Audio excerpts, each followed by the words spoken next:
Hey guys, All in Crypto here and welcome back for another YouTube video. Today we have a very special guest coming on the show, Mr. David Belle. He is the co-founder of Macrodesiac and he is also part of the growth team at TradingView in the UK. Thank you very much, David, for coming on. It's an absolute pleasure to have you here and I'm sure we're going to have a great conversation. Pleasure to be here, mate. Yeah, absolutely. I've got a good few bits to talk about, I think, pertaining to crypto itself, but also, the wider economy, what's going on in other financial markets and how it might affect crypto. I think it's very necessary to understand these different components. Don't get me wrong, I'm not always right, but I think I like to, think that I've got a good handle to an extent on the different mechanisms and that kind of thing, Absolutely. That's why I thought we'd have you on. One thing, I mean, we're a very crypto-eccentric channel and over the past, 2021, the end of 2021 really invalidated a lot of things for the crypto space. You had Plan B stock to flow, you had the end of the 4-year cycle theory. Lots changed and this kind of correlation between your traditional markets and the crypto market became more and more apparent. And as somebody, I believe you've got a really good understanding of macro markets. I felt like it would be invaluable, to have somebody like yourself on, giving us maybe a bit of a view on everything going on, because there is a lot going on, and sometimes, certainly for people whose first endeavors is into the crypto space, it can be really hard to make sense of it all. So we'll give that a go in this video. Is there anything that you want to sort of lead with? Talking about markets. I mean, there's so much going on, and one thing that crops up time and time again is people are just unsure. So maybe we'll go into some of the reasons why it is people are so unsure, and then sort of progress on, if that sounds good to you, David. Yeah, no, absolutely, mate. I think, the one thing that we should really start with is interest rates. Yep. It's what's on everybody's mind right now. Doesn't really matter which asset class you're in. It's just got to be the most important factor out there at the moment. Absolutely. Really, because there's like a big relative change in policy from where we've been to where we're headed. Inflation's up at 7.9% on headlines where you include energy and food and stuff. And we'll get on to why it's up there, I think, afterwards. And to try and combat that, the Fed are in a very tricky place, because obviously we've had a fantastic move in equities over the last couple of years, owing to the fiscal transfers that took place. Yes, money printing because of having to finance basically the economy, having to, provide liquidity to financial markets for financial stability and all of these kind of things. And now they've come to the point where it's like, okay, we're up at nearly 8% inflation. It's probably going to be above 8%, I think, this next CPI print. And that's not good. It is eroding people's wealth. Even my bills have gone up. I used to pay about, 150 quid a month for gas and electric. It's now 300 quid a month, which I've seen is actually probably cheaper than a lot of other people's. To be fair. So I think I've kind of got away with that one. But yeah, there's this real big trade-off now. I'm talking more from the Fed's perspective of, shit, do we collapse the economy collapse financial markets to try and slow this inflation? And there was something very, very important said. I think it was either at the start of March or the end of Feb. Now, Chairman Powell got in front of the Senate committee, and Senator Shelby said something alluding to, would you follow in the footsteps of Volcker, who was the chairman of the Federal Reserve during the, I think, late 70s, 80s, perhaps. I think I've got my years right there. And essentially what Volcker did was he just flattened inflation, but at the risk of, hurting asset prices. Yeah. And in no uncertain terms, did Powell say, if you look at history, the answer to that question would be yes. So Powell is basically saying, I'm willing to flatten financial markets to be able to combat this inflation we're seeing. Now, I think it was either earlier this week, it might have been Monday or Tuesday, Lael Brainard, who is Powell's second-hand woman, basically the deputy chair, she said something to the same extent pretty much. So you've got the two top dogs at the Fed now saying that they're willing to allow financial markets to pretty much collapse to be able to combat this inflation. Now, what does that imply? Well, firstly, I've got on this chart, you can see here, Bitcoin, USDT on Binance versus Eurodollar futures. Now, I'm not sure how many people are familiar with Eurodollar futures, but it's a short-term interest rate derivative that basically prices in US interest rates, right? So what you're seeing here is when it's at 100, it's basically at 0. So the difference between 100 and whatever number it is now is, you know, essentially what it's pricing in over the next time period. So what it's indicating here is that there's a 1.7% basically rate hike priced in, which is high from where we are right now, right? Yeah. I believe it's about 3 to 3.5% priced in by 2024. So that's where they're expecting rate hikes to, or rates to be by 2024. So 3.5%. And you can see here actually how it's affected Bitcoin. So it's kind of played its part already. You know, the rate hike started to get priced in here, where the Eurodollar futures started to decrease. This is inverted, by the way. The more and more it ticks up, the more that the rate hike obviously gets priced in. The higher the likelihood of a rate hike to occur is. And then we had the hike in, it was March, wasn't it? March's meeting. So the one just mid-March. gone, yeah. Yeah, the 16th, which was about here. Where is it? There we go. So it's about there. So Bitcoin had basically priced in this hike all the way through here, and as did equities as well. So it's quite funny. It's like a lot of people were saying, oh yes, due to Russia and the Ukraine conflict, the risk sold off, when really, no, you can see the power of rates there and the power of rate hikes and what was happening. So obviously the big question is, you know, where do we go from here in terms of hikes? Now, 50 basis points is priced in for the next meeting in May. I wouldn't be surprised if there was an inter-meeting hike. You know, they bring the hike forward. Maybe they do 25 basis points as an emergency, which would be absolutely catastrophic for markets because it's so unexpected. I've actually heard quite a few people actually mention it's becoming more of a, it's getting mentioned more and more, this kind of concept of emergency rate hikes, which are alien to most of us. But that's been something that's been thrown around. And just quickly, you brought up quite a bit already. You brought up one of the biggest points that I think people need to come to terms with at the moment, and that is that Bitcoin and crypto is now acting like your equity market. If you look at it in parallel with the likes of the S&P or the NASDAQ, which is a big one, there's a huge correlation there. And what you've brought up about your rate hikes are getting priced in, it's affecting Bitcoin. And this is why macro absolutely matters. Yeah. And I think there's necessity to explain why as well, I guess. Now, my thinking behind it is, we all like volatility in the way that Bitcoin, you know, moves to the upside. At the same time, though, you've got two sides of the price distribution. You've got the left tail, which is negative price moves, and then you've got the right tail. I don't know if I've got my hands the right way around there on the camera, but you get what I'm saying. Let's hope everybody knows their left and right, sir.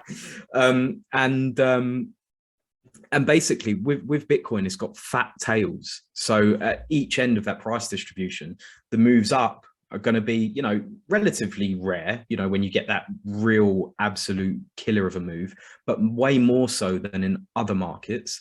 But then at the same time, you get the moves down, you know, which are, you know, rare again relative to the rest of the price moves, but way more so than other markets. Now, let's take this recent rally that we had, for example. Bitcoin led that. And now the reason I think why is because Bitcoin is very high beta.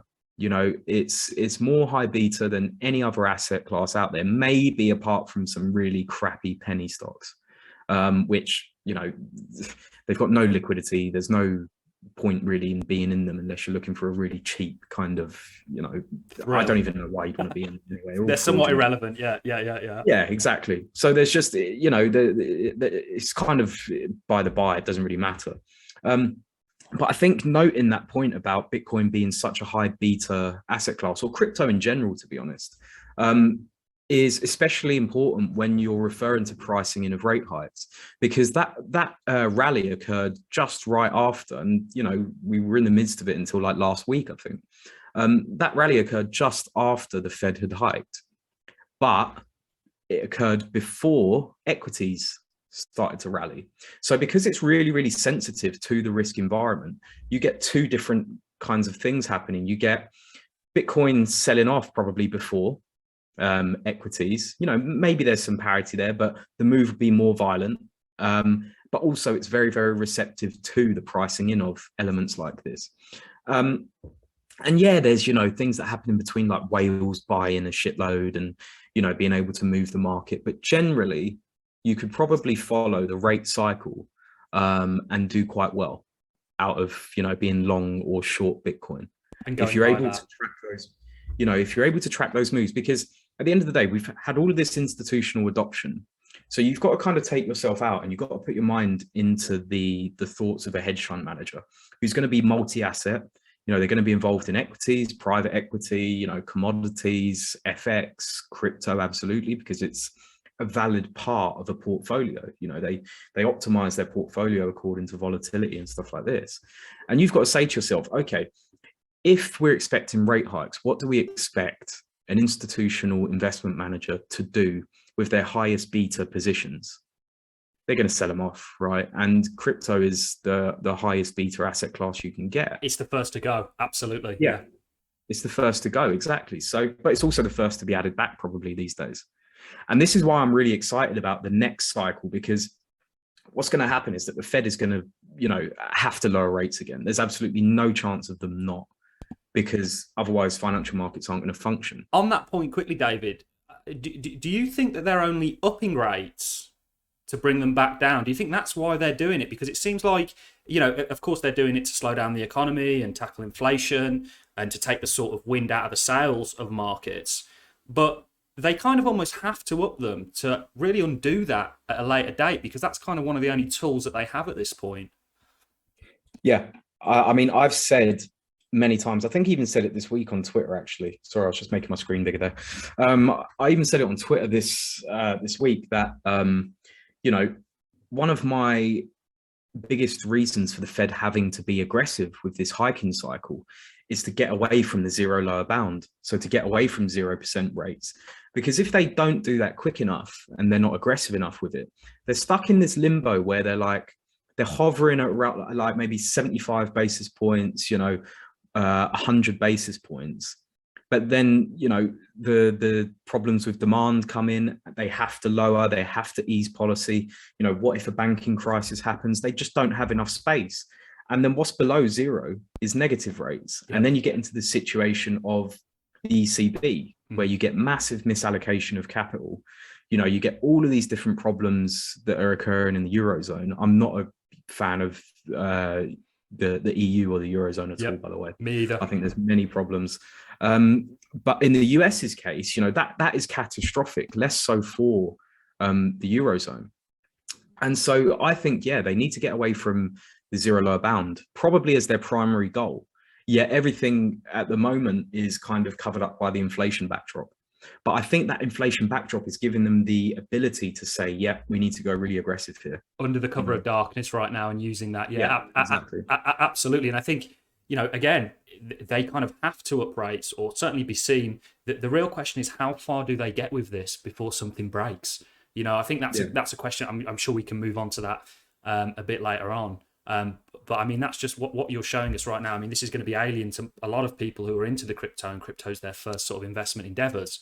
But this is so, when you're playing a game, you want to know what the rules are, and the rules for crypto have changed. We've moved away from moving up our own fundamentals, and this stuff that we're talking about right now is imperative to understand if you want to be a successful investor, trader, whatever it may be. Understanding markets right now is crucial.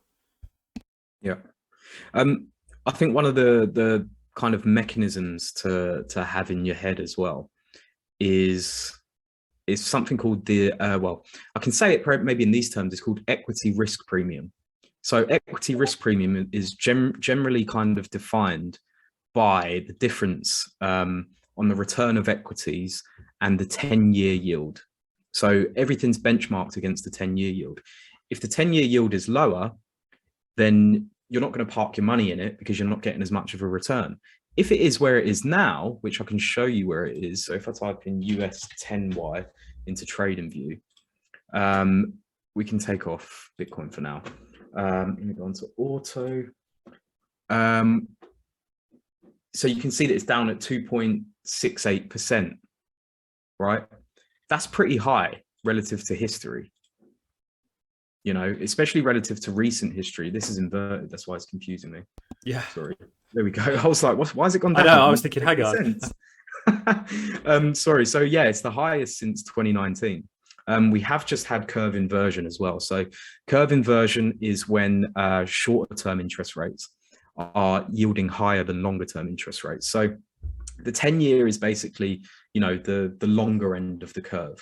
The front of the curve is, you know, more short term rates. So yeah, we can look at that as well. But the yield curve inversion, we've been bringing that up more and more, because typically when you have that curve inversion, that's signaling that there's, you know, a deflationary event, or you're going to have a recession's at hand. But it's very helpful. I've also found, I might be, you know, I've only recently started looking at the yield curve. It's almost kind of not as helpful as people may think. It is helpful for sure on a number of different levels, but there's always the period of time from the yield curve inversion happening to a recession differs from time to time. I mean, the one we had in 2019, I think it took 6 months to top out, for the market to top out. And then, you know, if you look at the one that led into 2008, it was 2 and a bit years, or just under 2 years. So there's so many interesting things happening at the moment, and this all really, really matters. Yeah, no, absolutely. I think you're bang on there. I think it tends to be, you know, I don't want to say between, but let's say within 2 years, the 10-2 curve or 2's-10's curve inverting tends to predict recession.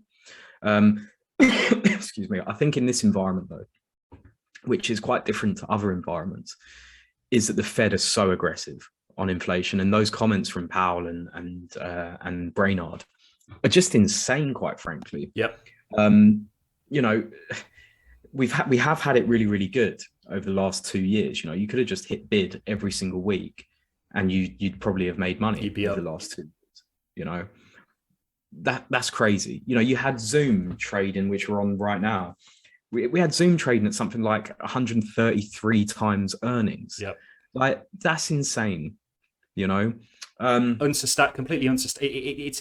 I've always said this. March 2020 is far, far more significant than people give it credit for, because essentially, we you know, there's that famous saying out there: the Fed's got your back. The Fed not only had your back, they were carrying you up. I mean, you could have you could have put your money into basically anything other than a very small sector of things, and you'd have done extremely well. And crypto, all ships look good on calm waters. Now's the time. Yeah. We're at almost the reckoning of that. You know, things are, that no longer exists. You're absolutely spot on in regards to the Fed. What they're saying is almost crazy in many ways. They're kind of saying, look, well, it is what it is now. You know, we're going to have to do this, and this is going to be. They're almost choosing between a recession or just a complete. I don't know what the word would be. I don't really know how to even explain that. You know, the monetary system's a joke right now in many ways. So they like to call it like a soft landing versus hard landing, right? So they thought that going 25 basis points and trying to do that every meeting would be a soft landing. But now that inflation's ticked up even higher, they're like, oh, crap, we need to go 50. We need to go 50 again. We need to get, you know, as close to maybe 2% as possible. Yep. But, you know, one of the really, really interesting things is that you kind of see parallels with how the CCP in China has conducted themselves over the last year, or I think about a year now since the start of 2021. So in China, they have massive leverage, like all over the place, whether it's in, you know, property, whether it's in equities. They've got the most amount of day traders in the world. Like, yes. It's encouraged to become a day trader. Millions, literally millions. You know, it spans every single component of Chinese life, to be exuberant and whatnot, which is funny in a kind of communist society, right? You'd expect totally Kind of ironic. Yeah. But the reason why is because of the wealth effect that it promotes.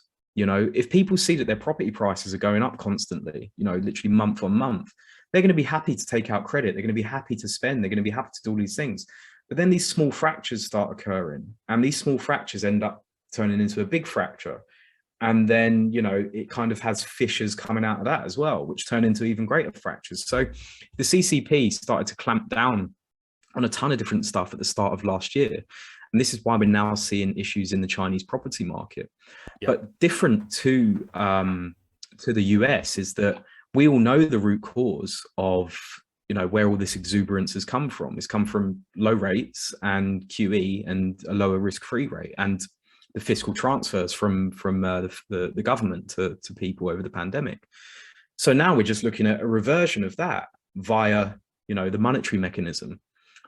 So there are definitely parallels there. Like there was a note released by Zoltan at Credit Suisse. He's like a financial plumbing guy.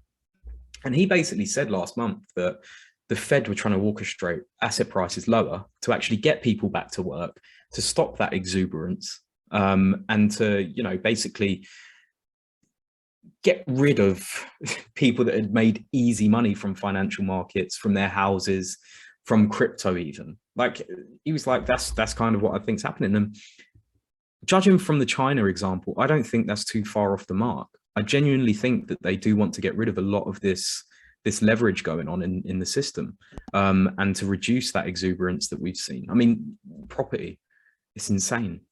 You know, yeah, it's just ridiculous right now. Yeah, like I couldn't buy the house that I'm in because it's gone up by like 500K. I rent this house. Yeah, and it's probably worth 1.5 million now. Yeah, it's insanity, and it's that is everybody. I think when you mentioned the Credit Suisse analyst, there's some really interesting things coming out of Credit Suisse at the moment. But I do genuinely believe that that's what the Fed's trying to do right now.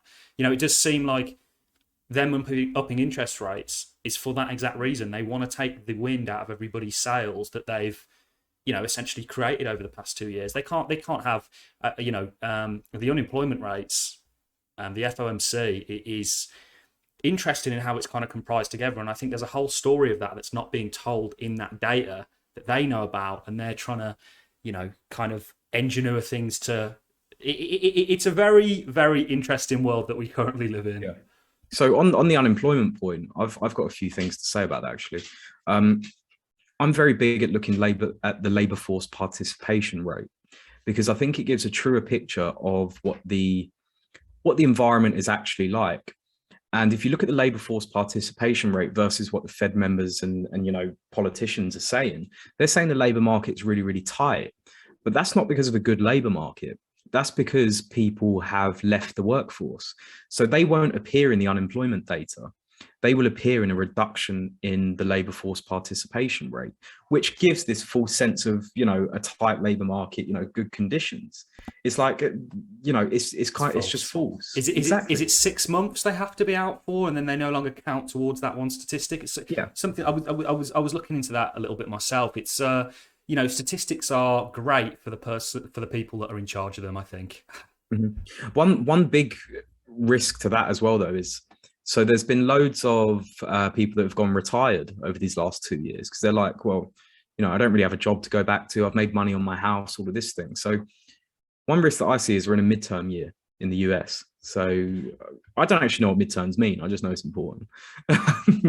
So we're in a midterm year, and generally equities and risk assets are meant to be bullish in a midterm year, obviously, because most of the voter base is, you know, older people. What happens now if the Fed increases rates? These people that have retired over the last 2 years see their house prices decrease, you know, massively. They can't refinance at the same price that they thought they could. If their stock portfolios go down, so they can't necessarily just keep taking money out, and it's in a midterm year. What happens to Biden's support then? Especially considering the stuff that has happened over COVID. You know, any president that was in over COVID would have been perceived by a lot of the population to have done a bad job, but it's beyond the point. Yeah, it's like you're in a midterm year now. and you could be facing a recession alongside a financial market crash, potentially, let's say. You know, that's a big risk that I'm actually looking at right now, because it's only, what, 6 months away, something like that? Yep. I think they're in a very, very tricky position. Given it's not a position I would like to be in, that's for sure. There's just so much going on. And there's so many outcomes to all of these individual things, that there's so many uncontrollable variables taking place right now, that it's just so, and this is, you know, why again, it's absolutely valuable for somebody like yourself to speak on all this sort of subject matters, because it absolutely matters. We're a crypto-eccentric channel. The crypto space is directly affected by every single thing that we're talking about today. Yeah, you know, not on an intraday basis. If you're an intraday trader, then you might not necessarily care about this stuff.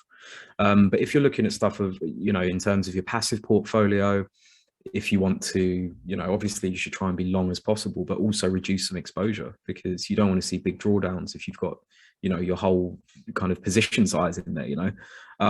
So over the kind of the way that I perceive the short term to be, from a macro perspective, is maybe 1 to 3 months, but over the midterm, so 6 months to a year, then the longer term, you know, a year plus, these things really do come into play more and more. And the other issue as well that I'm seeing is, you know, you've got two sides to the coin with inflation. You've got the supply chain side and you've got the demand side. The Fed can do something about the demand side, but they can't necessarily do anything about the supply side. And we're seeing at the moment, you know, there's loads of ports in China that have been locked down again because of the COVID risk. Another risk to this is that the Fed can't actually do anything about inflation at a certain point, and they might only be able to get it down to 4 or 5%. But if people, you know, if we do face recessionary conditions and people are losing their jobs, that's not a good position to be in. That's really stagflationary, and that's something that's got to be watched for as well. It's a term that's coming up a lot now, stagflation, and I don't think people really know what that means. Is that something you're looking at as a possibility? Do you think that's quite a likely possibility that we talk? It's probably too early to say, but some of the data that I look at is adding up to that kind of thing. I mean, if you look at things like mortgage, so going back to the housing market, it's probably the best barometer of demand and kind of confidence out there. And if you look at consumer confidence right now, it's in the pits. So University of Michigan, actually, I can get it up for you. University of Michigan consumer sentiment. Here we go. You know, it's all the way down here, which isn't good. Wow. You know, in 2007, it was roughly at the same levels as well. And then if you overlay house prices here, so if we type in Case-Shiller home price index year on year, you can see how correlated consumer sentiment and house prices are. Yeah. Wow. So what do we reckon could happen here? Well, I've kind of got an answer to that. If we look at house builders, so XHB is the House Builders ETF, and that's already ticking down faster than house price growth is, right? So, you know, if we're going by the kind of connections there between house price year on year changes, consumer sentiment, and then what house builders are looking like, house builders only want to build in a market that's going up because they want to make the margins, right? And so, you know, if the ETF price is down, clearly people think that house builders are being affected right now. Now, you know, this is why I think in terms of the stagflationary environment, where you're going to get that confidence from relies purely on these hard assets increasing in price. You know, a house is security to people. And right now, I think people feel very insecure. If inflation remains and persists, and we see that growth cliff, which I think we are based off of, you know, indicators like this, that is very stagflationary. Yep. And we got to bear in mind as well, you know, the high growth from last year was mainly due to base effects of the crap growth in 2020. So what will growth look like this year? I'm not too sure. What will corporate earnings look like this year relative to last year? You know, as traders, we look at relative values. If it's in line or misses, that's worrying. I don't think we'll see beats. I really, really don't think we'll see beats. So there's a lot of things out there right now that I'm looking at, and a lot of it does stem from property, because history doesn't repeat, but it rhymes for sure. Yeah. And if you look at 2007, 2008, something very similar happened there. Okay, we don't have the ETF prices because it was only introduced here, but you can kind of see the It was going down. Yeah, absolutely. That's fascinating. I mean, this is going to be, for the most time, people don't really realize just how intertwined markets are. Yeah. And they absolutely are. And this is, absolutely, I mean, this is absolutely fascinating. This is the first time I'm personally seeing all this stuff. And sure, for a lot of my viewers, it's a similar first time they're probably seeing a lot of this. But this all matters. And this year, if we go back to the bonds that we were just looking at, things are really uncertain. And the bonds really, in some ways, are almost like a voting mechanism. Yeah, I could agree with that. We tend to say that bond traders are the smartest in the room. I've heard that. Get yourself a bond trader as a friend, huh? Yeah. Essentially because they have a direct line to the central banks, basically. Primary dealers, they're the ones that kind of the in-between between the bank reserves, the QE side of things, the central bank. They're the people that are directly in kind of conversation with the Fed, as it were. Not literally in conversation. Well, some of them, yeah, actually. I'm sure. But yeah, so bonds tell all. It's really, really dislocated at the moment, though. It's really dislocated, As in, it's maybe not as an accurate as a indicator as it has been. Do you think? Is that what do you mean by dislocated? Well, so what I mean by dislocated is, firstly, my own perception. I never thought that the 10-year yield would be up at 2.7% this time last year. Just didn't think it was necessarily possible. Goldman called it right. Goldman said that it would be at 2.5%. So fair play to them. Normally they're wrong for a reason. Because they fade their clients. Of course. Please don't sue me, Goldman. I doubt they're watching this. Well, hopefully they're watching it. But also because I think the market right now, in terms of where interest rates should be, according to certain things called the rules. So you've got Taylor rule, you've got balanced approach rule, you've got adjusted Taylor rule. I put a tweet up about this. I'll see if I can find it, and I'll give it to you to drop in. Yeah, absolutely. Yeah. But basically it's suggesting that interest rates need to be at 3-4%. So if you're wondering why equities, for example, are still up at 4,400, 4,450, 4,500 on the ES, so the S&P 500, it's because 25 basis points is going to do absolutely nothing. When we start getting more aggressive and start approaching where the median value of the rules is, which is, I think, 3.65%, something like that. Once we start getting closer to there with the rate hikes, that's when you'll start seeing that real risk-free rate of return start to creep up.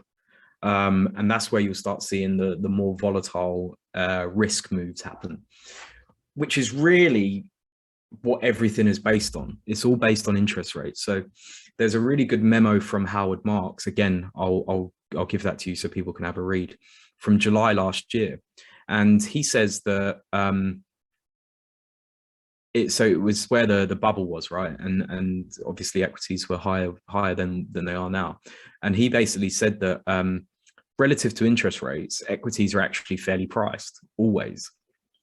So if interest rates are going to increase, then obviously equity prices have to decrease, because they're kind of negatively correlated, right? Yeah.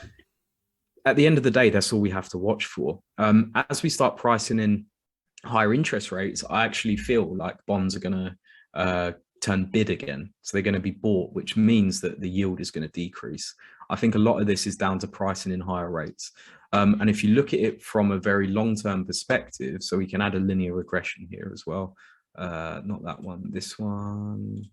So if we go from the high in 1981 to the low so far, God's sake, we can see that we're actually above, I think that's 3 standard deviations or 2 standard deviations. Wow. Have a look. That's 2. So normally we use 3 just because it looks like a normal distribution more.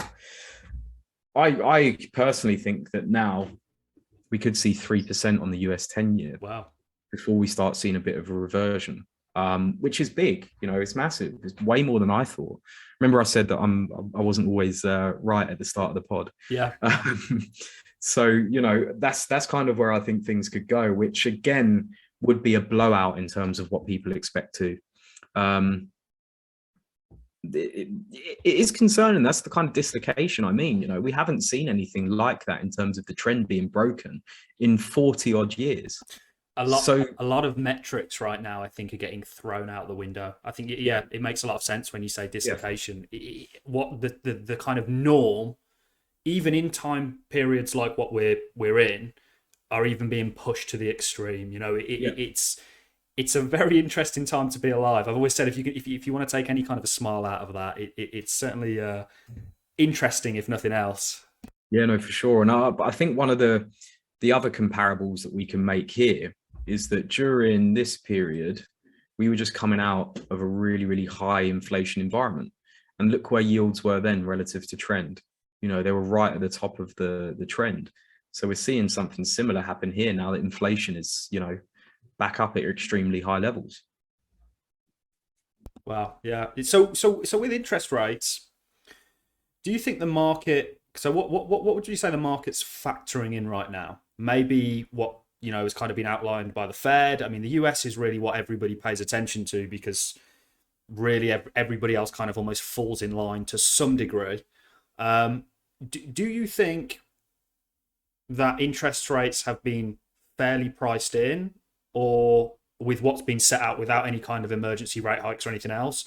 Or do you think that there's still maybe people are kind of shrugging this off as, okay, well, the Fed said this, but are they really going to do it?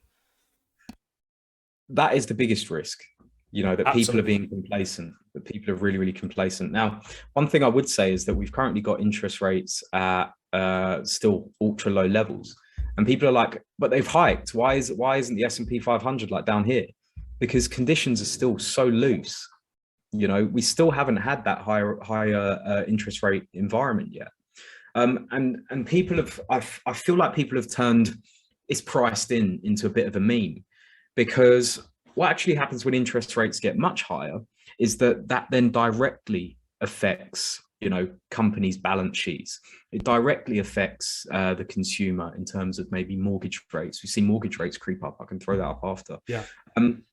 So we haven't seen the real true effects of corporate credit spreads spiking yet, which is a massively important thing. So if I type in BAML, if we go to high yield index option adjusted spread, this is basically showing the difference between the yield curve, so the treasury yield curve, and a basket of high yield corporate debt yields, basically. We haven't yet seen that creep up. Now, we did start to see it, tick up at the start of the year when we had that first sell-off. But if corporate credit spreads go, that's when you'll see the real shift. Bear in mind that we've only priced in here 25 basis points. What would 50 do? Would 50 be able to get it up to this level here? Would 50 be able to get it up to there? Maybe. Now that's really detrimental for risk, because it's implying that there's a direct issue with corporate balance sheets. And if we consider the amount of debt that companies have probably taken on over the last 2 years, refinancing that debt at higher rates is going to be pretty much impossible. Yeah. It's we've seen kind of a theory not yet materialize in terms of interest rate, and what you said about we haven't seen the real world effect of this yet. It's all still kind of being talked about, and we're moving in that direction, but we've not really taken that journey yet. Yeah. And I think that's a theme that's still, when we can move on to in a bit the Russia-Ukraine situation. My gut feeling on that is I don't think we've seen the real ramifications of that just yet. I think that comes later on down the line with everything, and this is why one way I've described myself in the crypto market is cautiously optimistic. So I'm very cautious of everything going on. I'm optimistic on crypto long term. I think this is something that's here to stay. I don't think it's anything similar to a fad. I think it's a real technological revolution and is being recognised as that. But what you're saying about things not materializing, I think, is really important, because we haven't seen things really materialize yet in the way that they're set out to. Yeah. I mean, if you consider my point about the rules, you know, we're nowhere near where these rules that have traditionally been a measure of where interest rates should be, apart from, you know, the last maybe 3 years, they're now coming back into play, but we're nowhere near that median value. So until we start getting near there, we're not really going to see anything. Now, this next hike could be, you know, pretty detrimental. You know, it's priced in, yes, but I'm talking about, you know, the months following that. And they said that they're going to hike it every single meeting as well. So it's very aggressive. And if you just go by the standard theory that if interest rates are increasing, that affects risk assets, that's all you can go by. But I think in terms of the Russia-Ukraine situation, like, it's funny. I don't think these things happen in an okay environment. I really, really don't think that wars and stuff like this kick off in an environment where everything's healthy. You know, last year or 2 years ago, we had Iran, you know, start to get a little bit antsy. Nothing really happened there. But then it comes a point where I think there's like this general malaise, especially from, you know, people who, I say people like Putin, who there comes a point where it's like, okay, we have to do something now. We have to try and, you know, I don't know, alter something. It's bizarre. It's like this weird feeling that I get about certain things. Like even the was it Iraq or Afghanistan in 2003? It was Iraq that was invaded, wasn't it? I think so. Yeah. That was, you know, just before the biggest financial crisis ever. Like, people could see signs of stuff happening back in 2003, 2004 as well. The cracks really appeared in 2006, but, you know, I just feel like these kind of things pop off when things are going really, really down the toilet. Conflict happens.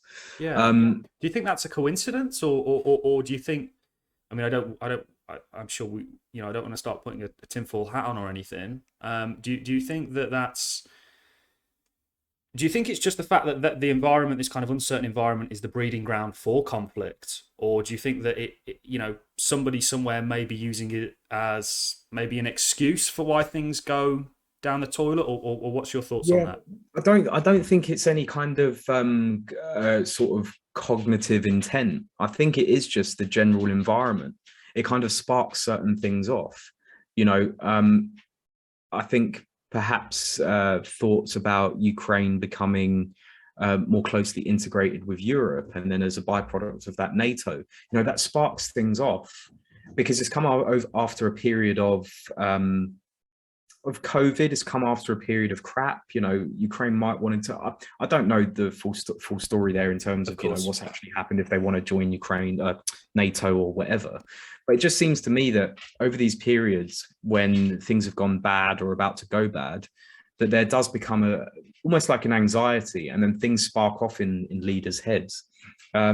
Little bit tinfoil hatty, but no. That you know, that it's all really valid stuff, you know. And what you mentioned about Iraq, you know, there are, when you say that markets history maybe doesn't repeat, but it certainly rhymes.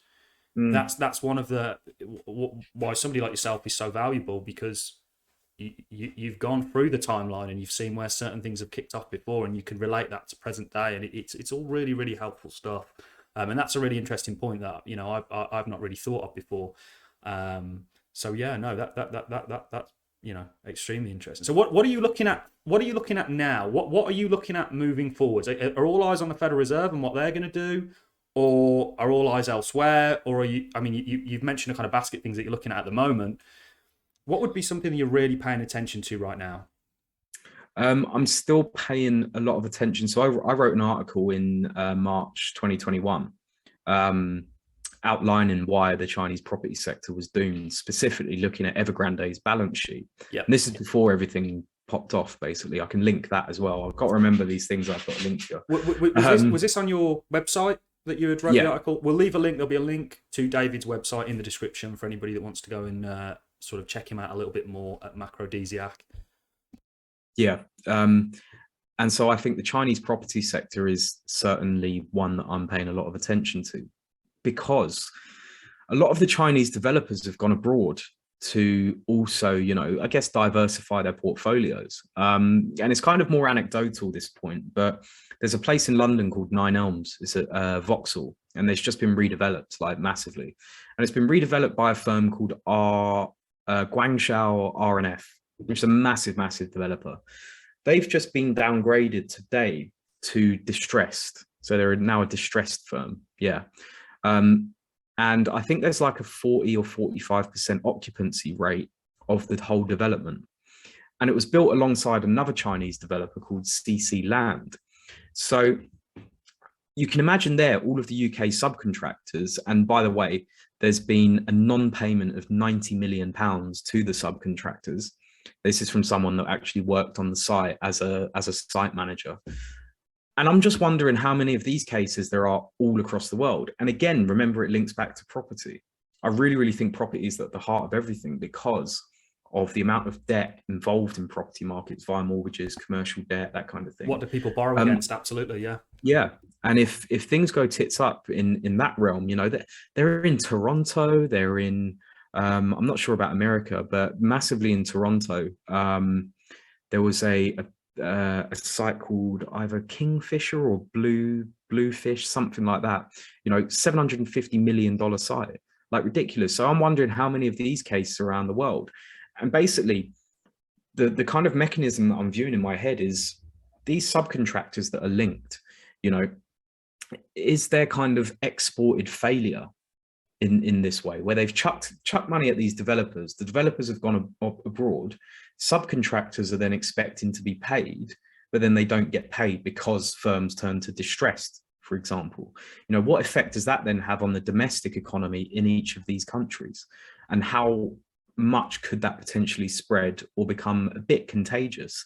I stray very far away from talking about Lehman moments as people were with the Chinese property sector, because I think it's a totally different situation. It's also a totally different type of economy. It's very much more, it's basically a mafia, the way that the CCP operates, much more like a mafia than a government. And so that's totally different to the US government, even though the US government obviously has massive shortcomings and people are going to talk whatever. It is very different. So these are the kind of links that I want to kind of put into my head, what if at these certain moments, because that's when you start to get really outsized risk to reward. Now, I think the trade on the Chinese property developers is done. That was practically done in like August, September last year. They've all gone 95% to the downside. It's been bad. But keeping that contagious element in your head, it's like XHB, which was the House Builders ETF that I showed before. What if these problems persist? Like, is there a trade where, we've gone like this, stratospheric with these house builders? Now, do we go the other way? Is there this contagious element there? So I think these are the things that I think about a lot in terms of macro. Many people like to think of macro as being like, I don't know, like looking at numbers and trying to, work out different spreads and stuff like this. I like to think of it as a story and how maybe a chart aligns with massively skewed risk to reward as part of a story. Like, where are the risks or where are the benefits for the upside? And that's the way that, I like to think of things in this realm. So China property, absolutely, because of that mechanism of, exporting failure, as it were.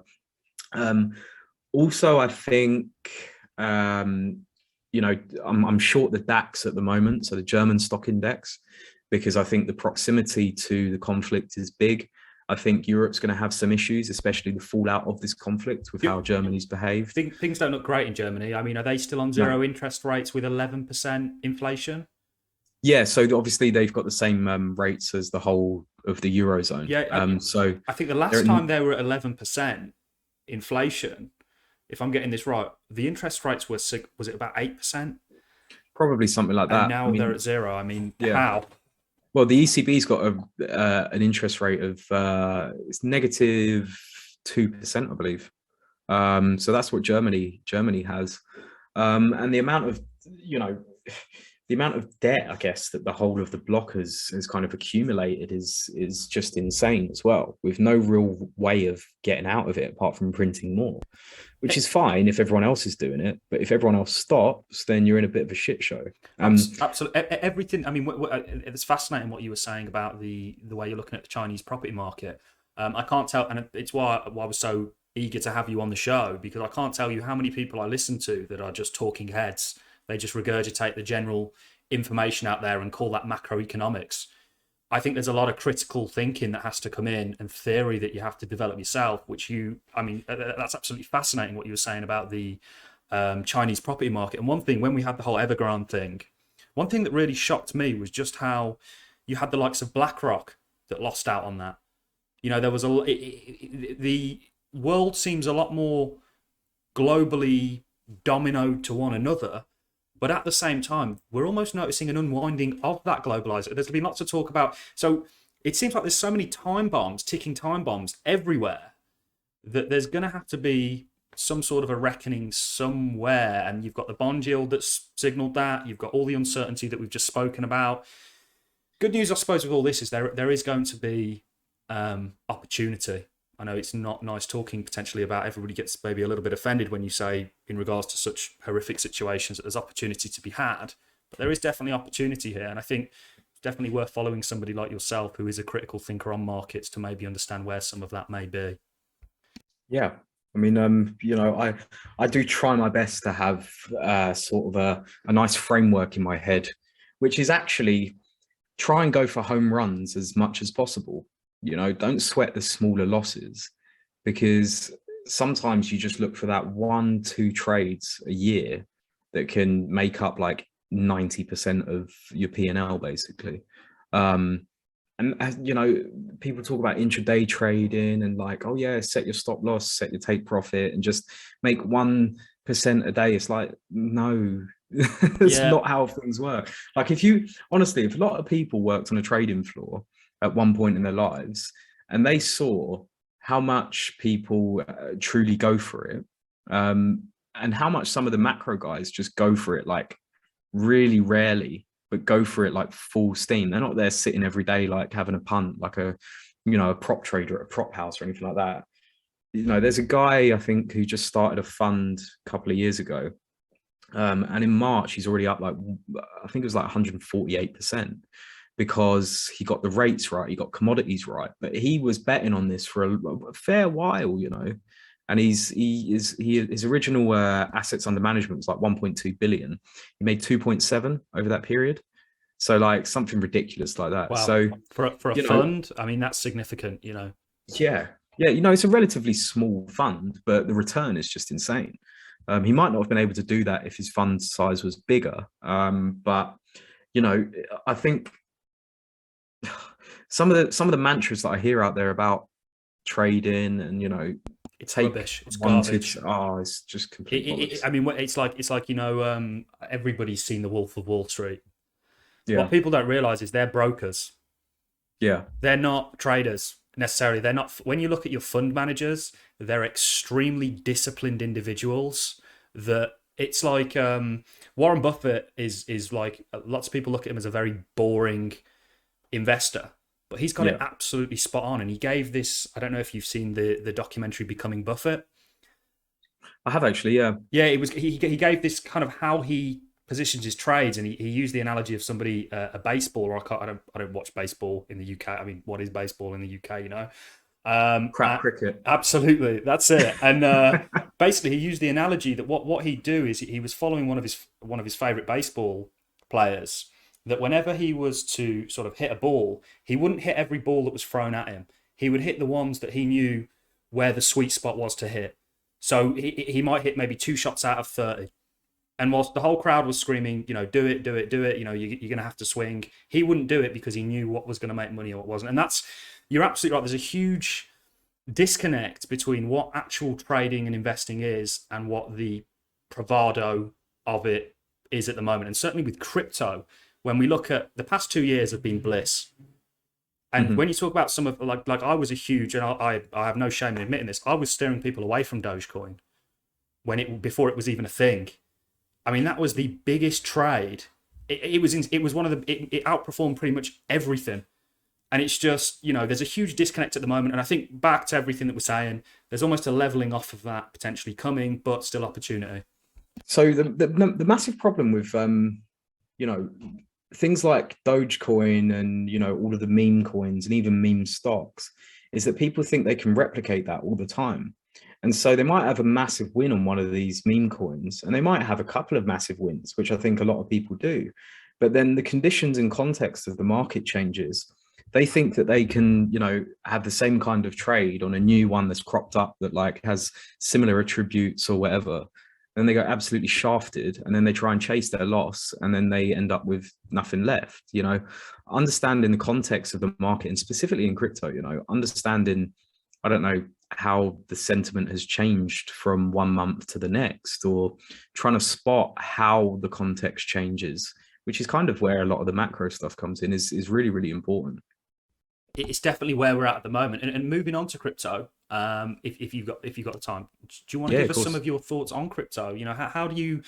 One of the first videos I ever made was crypto. It was called Bitcoin is Following Amazon, and it was back when Bitcoin was I think it was at about 4K, and we were looking at the Amazon chart, just after the .com boom.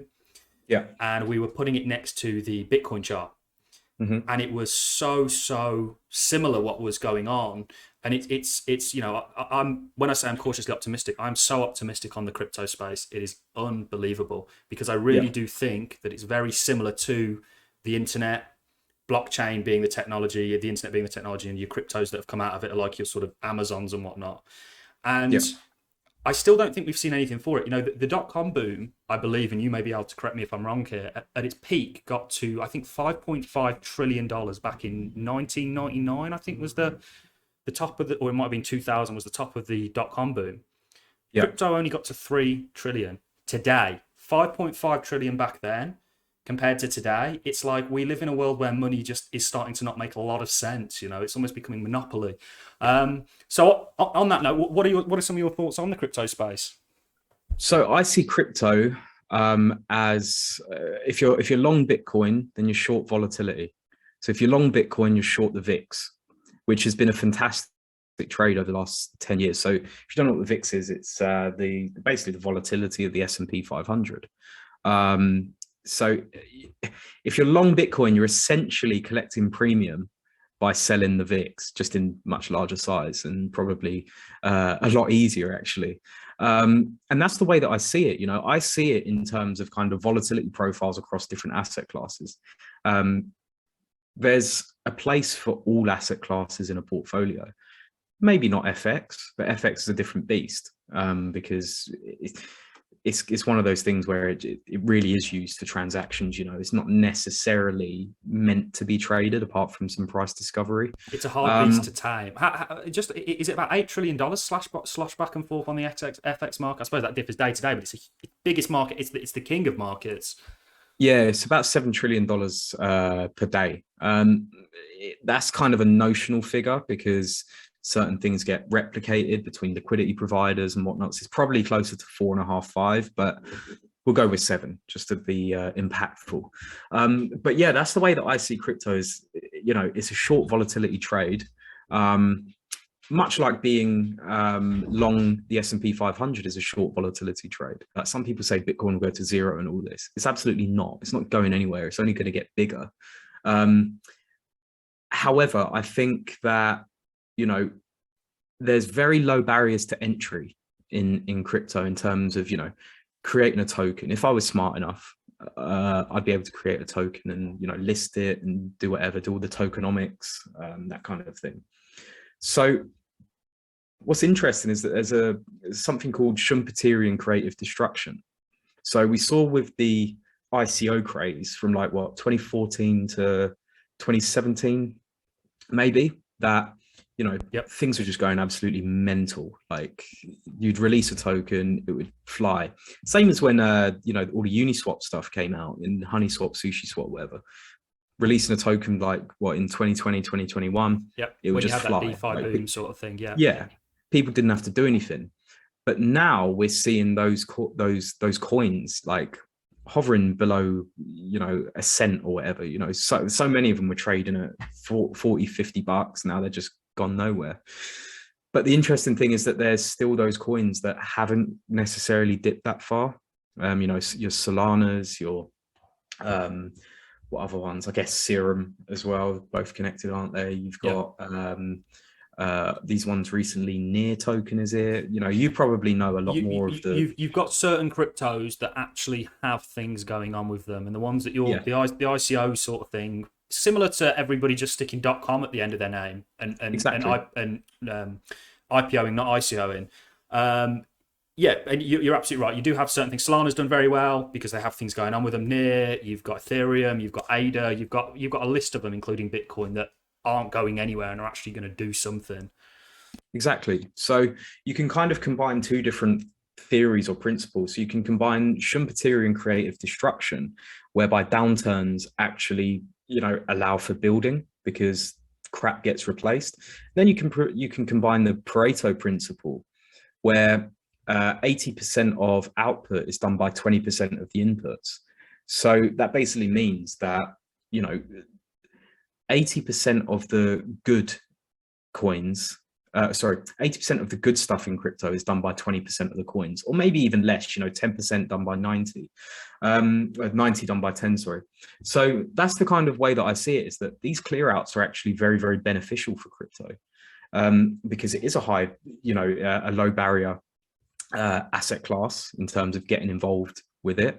And so many have been created that it will just concentrate amongst the stuff that actually has really, really good elements about it. And I think there are some fantastic projects out there as well.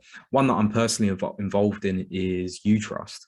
You know, they were a sponsor of Macrodesiac for a long time, and they have a, you know, a great service there combining crypto payments for businesses, which makes it really easy, no settlement issues, that kind of thing. Okay. So, you know, there's a ton of good things that can come from downturns, if you are that way inclined, of course, and you actually believe in the crypto ecosystem and actually wanting to change things. I guess if you're just someone that cares about, you know, making money, 10x on each trade, you don't really give a shit. You just want as much crap out there because you can flip a quick buck, don't you? But yeah, that's the way that I see it. That's fascinating. It's fascinating that because actually, to be honest, that's the first time I've really thought about that. I guess what you're essentially saying is the downturns are actually healthy because it clears the wheat and the chaff. It separates them, so it kind of purifies the market. Actually, that's a very interesting way to look at downturns, and it's something that we've spoken about. Is very easy to become an emotional. Just the other day, I had to close a trade that I was really up on, and I had to close it for 30% less than what it was when it kind of had performed. Me being greedy, held on to it. It came 30% down. I then thought, you know what? I can't stomach the 30% down from what it was, even though I'm still massively up. Woke up the next day, I think it was about 60% down. And we get so emotionally attached in markets that you really need to look for silver linings in both the ups and the downs and be more of a medium of everything. So understand that right now there's positives coming out of this price action. Do you see crypto as an asset class? Do you think this is a new asset class that is forming? What are your thoughts on that? Yeah, absolutely. You know, there's many people that say that crypto it's kind of changed, right, from cryptocurrency to crypto asset now, because apart from a couple of coins, or, you know, I don't know what you want to call them, but protocols, layers maybe. Yeah, I don't see how they can be a currency, because they don't have currency, you know, profiles. I've always said that. Very, very volatile. You know, you couldn't price something, a hard asset, for example, in a lot of the cryptos, well, any crypto really, because they're so volatile. You just wouldn't be able to do it. You wouldn't be able to run an economy based off of Bitcoin, for example, because things would be changing so much, and things would be affected by the volatility. You couldn't have it as a reserve asset, unfortunately, unless people were to forego the volatility that Bitcoin has, which is why I tend to ask people, okay, would you be willing to not actually make money on Bitcoin if it was a reserve asset? And I tend to be met with blank stares. Because if you look at FX markets, you know, the max they normally go, barring, you know, big events maybe, is probably 1.5% per day. And then they mean revert again. So, you know, it's the wrong word. Yeah, calling them cryptocurrency, I think you're spot on there. And that's something I've always said. They should not have been called cryptocurrencies. They started out as this kind of, you know, Satoshi's vision. And it's very amazing just how right Satoshi, and I think one of the biggest threats to Bitcoin is who is Satoshi, which nobody wants to talk about. Cryptocurrencies was the wrong word to call them. Something like Bitcoin, perhaps, and we are noticing the volatility over time lessen, but it's still, you're absolutely spot on. You couldn't, you know, imagine living day to day on Bitcoin. Your net worth would just, you wouldn't know whether you were coming or going. You'd have anxiety constantly. Oh, unbelievable. I mean, I have anxiety and I don't even use it as a currency. Well, exactly. But it's very interesting because they're far more than currencies. When you talk about, you know, there's a kind of progression with your generation one cryptos was, of course, Bitcoin. Then you have Ethereum. Whether you're a Bitcoin maxi or whatever, you've got to give it credit where it's due, because they looked at Bitcoin and said, let's add an extra layer of capability. Let's take what we're trying to use as an alternative currency or value system and add smart contracts to it. And when you understand that what smart contracts could be capable of, there's a lot of middlemen out there that could get replaced. When you can essentially turn to tech, just like the concept with Bitcoin is trusting code rather than a human being. We've seen, and we've been speaking about the Federal Reserve and how potentially you might not want to trust human error. Something like Ethereum really took the human error potentially out of contracts. And the applications to that are far and wide. Forget currency. You can apply that to anything. You could apply that to legality. You could apply that to, you know, you could write entire markets off the back end of it. So it's, the thing is with crypto, it's got a very wide scope, and you are right, calling it cryptocurrency. A lot of them aren't really currencies.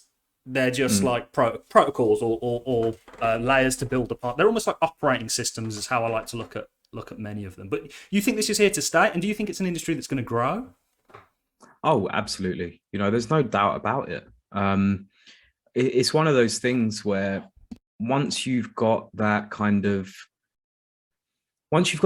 base level of infrastructure built for something, there's always going to be demand for it. You know, there's different narratives that stem from things as well. It's like crypto still has very romantic narratives attached, which is a good thing. It's a fantastic thing. I feel like, as you mentioned, in terms of the contract side of things, though, that's where people should really, really put their focus. You know, the benefits of being able to, for example, I did a talk at Rothschild, I think in 2020, on blockchain in finance.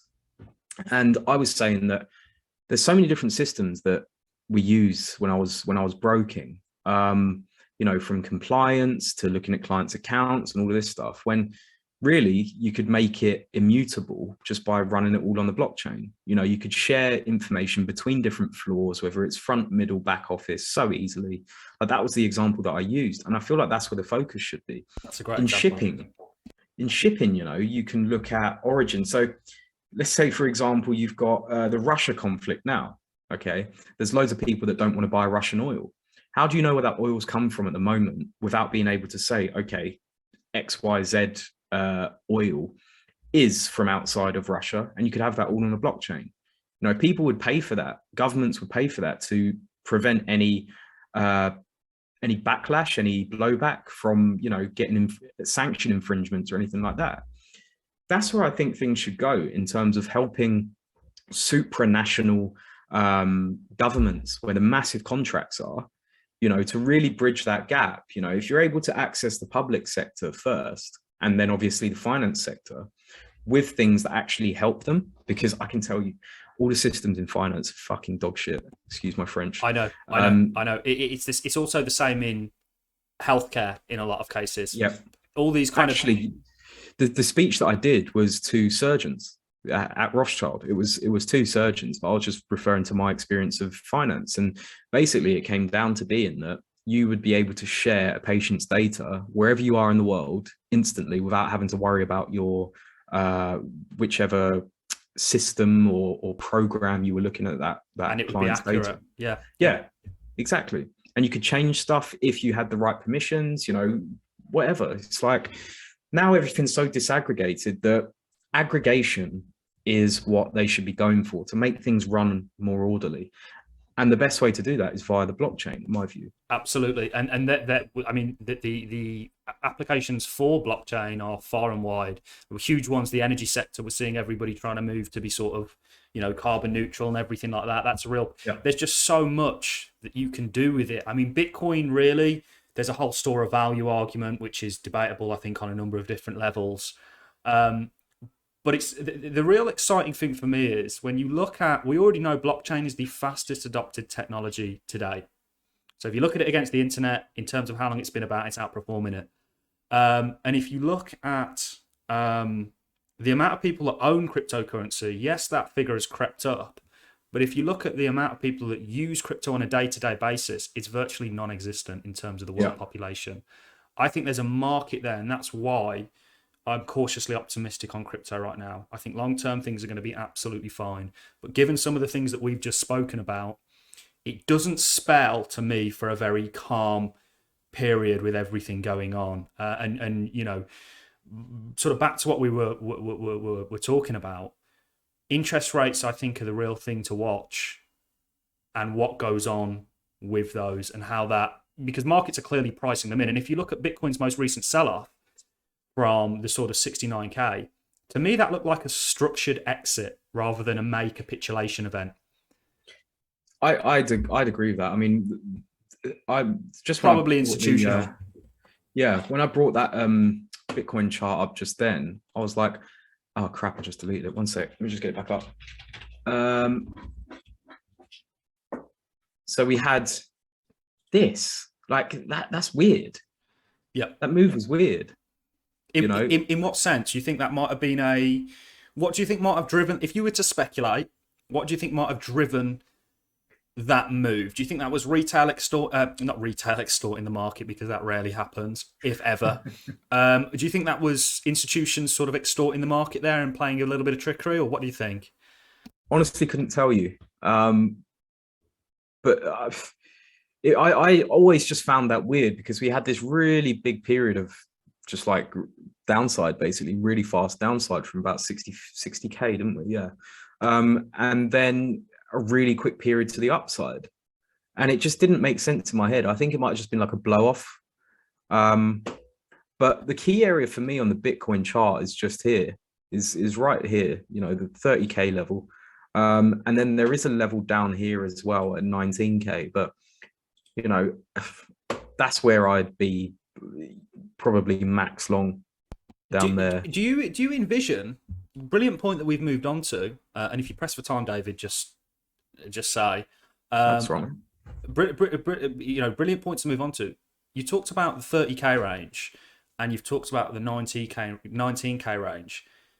Are you looking at those as probable targets? Are you looking at that as, or are you just looking at that as, okay, we could go down there? Or do you think there is, for crypto, just like we spoke about equities and the more of a downside risk, it seems, than an upside risk? Do you think crypto is the same way? Because we have seen a huge correlation with crypto in your equity markets. Well, do you know what? So I'm paying attention a lot to Saylor's mark. So his mark price, Saylor. Michael Saylor. It took me a little bit to reckon. Yeah. One thing that's interesting with Michael Saylor's, you mentioned Michael Saylor, I mentioned it on my earlier video. I believe he has more Bitcoin on his balance sheet than his company's worth, the market cap of his company. Yeah. Why aren't people buying that up? Well, he's got 2.5 billion of debt, doesn't he? And a lot of people tend to think that it's a play on Bitcoin when it's not. It's hedge funds and, you know, institutional managers buying high yield debt. I can't remember the yield of MicroStrategy's debt, but it's pretty high. But they make less revenue now than they did in 2012. So they make like 30-40 million less a year than they did 10 years ago. I feel like he's going to be in a very sticky situation if Bitcoin does fall, because the way I see it is kind of negative convexity. So you've got Bitcoin being affected by interest rates. You've also got MicroStrategy's equity being affected by interest rates. And you've also got the debt financing being affected by interest rates. they're not good things to have when you've made such a big bet on Bitcoin. Like, he needs Bitcoin to increase rapidly. And Absolutely. where's his exit price? You know, what does he do? Because he can't just expect it not to fall in a really aggressive rate hike environment. You can't expect that. Like, how is he managing this risk? You might have rates locked into 2025 or 2026, but that's also predicated on MicroStrategy making enough money. Like, and what happens if he does start selling Bitcoin in size? Like, he's going to have to start getting rid of a shitload at certain points if it does start to fall. So then you get that waterfall effect. So, you know, I feel like there's risks to his reputation in the Bitcoin community as well, in terms of if he actually has his fiduciary duty to carry out as CEO to protect the company first, not necessarily Bitcoin, because he's going to have to sell some if it does go to the downside. Yeah. And that will just create a bigger cascade. Hysteria, I think, that given who he is right now and how he's kind of put on this huge pedestal. Exactly. I have heard other people speak about that, and it's a super interesting argument. If Michael Saylor sells Bitcoin, you know we're in trouble. I mean, it's like, you know, so you're looking at this as downside risk with the rest of the market. Is that how you're looking at Bitcoin? Is that how you're looking at? There's no. I mean, when you talk about crypto, you're really just talking about Bitcoin because it's still that tide that rises and sinks all ships. Yeah. So at the end of the day, yeah, you know, I guess I mentioned that it's a short volatility trade, and for everything that we're seeing now, we're going through, you know, implied volatility is higher on the S&P 500 on most equities. And the same with Bitcoin, but Bitcoin's always got a high implied volatility. Like, it's literally the most volatile asset on the planet, apart from, you know, altcoins, I guess. And I feel like things are just going to get even more volatile. You know, I think I briefly mentioned the stuff going on in Peru with food and energy conflict and stuff like that. Sri Lanka just raised rates by 700 basis points today. Stuff going on in Egypt. You know, there's loads of geopolitical conflicts going on around commodity prices and stuff like this. That's just creating more uncertainty, and risk assets don't thrive in uncertainty. So that's why I'm like, the risk to, unfortunately, the risk to reward is to the downside for me. You know, yeah. You know, as I said, when the Fed is forced to cut rates again, I'll be, you know, hand over bucket, just getting long everything. I'm actually with you on that. Nobody's more bullish on crypto than me, but my time horizon is probably longer than most people that are in the crypto space, and I do think at the moment it just doesn't. It's not a fertile ground for a raging bull market unless something serious happens. You know, that tilts all of this. You know, you've got the Russia, you've got monetary tightening, you've got commodity prices, and with the Fed up in interest rates, it's a very tricky situation. When we talk about commodities, how on earth are they going to squash rising food prices? How do they do that? I mean, that to me, I'm just kind of like, well, what you might have, and we've seen this before, people, maybe we don't go to that Michelin star restaurant, you know what I mean? Maybe we cut back and we have beans on toast 3 or 4 times a week or whatever. But I think you are right. The risk really at the moment is to the downside, not the up. Yeah. And it's very interesting because how do we play this? What do you do as somebody that's in crypto? Because again, back to the yield curve inversion, you could have had that yield curve inversion and gone, right, okay, a recession's coming, we're going to get out of the markets. But we don't know that markets aren't going to run for a little bit longer. You know, and then are you going to miss out on that and get eaten away by inflation? I mean, it's such a hard game to play. This is the other thing, you know, there's many people that talk about, macro stuff and, you know, how things will work and how things will happen, how things will play out. But rarely do they define their timeframes. And I think that's very important so that people don't get confused. Like right now, as I mentioned, you know, I mentioned my timeframes of 1 to 3 months, you know, 6 to 12 months, and then 1 year plus for the long term. The way that I'm looking at things right now is in that kind of 3 to 12 month range more than anything. That's where I see the turbulence. After that, I think it's blue skies. I think things will be absolutely not the best, But that doesn't matter for financial markets. That matters for economists. You know, when things are not the best, when things have already happened that are bad, that's when you start to buy. So that's really what I'm waiting for. I'm waiting for those times when you're kind of seeing people crying because they've lost their jobs, unfortunately. Yeah. Do you envision that as because it kind of seems like, how can we get around that? You know, we've mentioned so many things going on, and we've not even covered all of them. I mean, No. this would be a 24-hour long podcast. It would be longer than that for us to go into everything. Yeah. But I do agree with you, David. I do genuinely think that, you know, everything going on at the moment, it's not a flourishing environment for anything other than maybe commodities. And even when we talk about commodities, I mean, I was into gold and silver way before I was into crypto. The most frustrating time of my life. Do you know what I mean? Because it's like that all got, what gold and silver should be doing right now is going through the roof. It's not happening. It might. This is where things changed really in November, when euro dollars, you know, we go back to the first bit of the video. That's when rates started to get priced in. So that's now what we've got to focus on. Yeah, and how does the market move with these rate hikes and changes that may come with the rate hikes that they've set out for people? It's absolutely fascinating stuff, and it's all extremely relevant. And this is, you know, you're going to be playing the game of investing far better if you understand all this. You know, it's really important that people, I think, come to terms with what's happening. And I definitely lean to the more cautious side, but my time horizon is, you know, I'm an investor at the end of the day. I believe you should never say I believe, I don't think. I strongly think that this technology is going to be around for a long time. So I've got a sort of 5-year time horizon. I don't mind DCAing in, because I think over the long term, Bitcoin and crypto generally is going to outperform my money sat in a bank or other asset classes, actually, in fact, generally.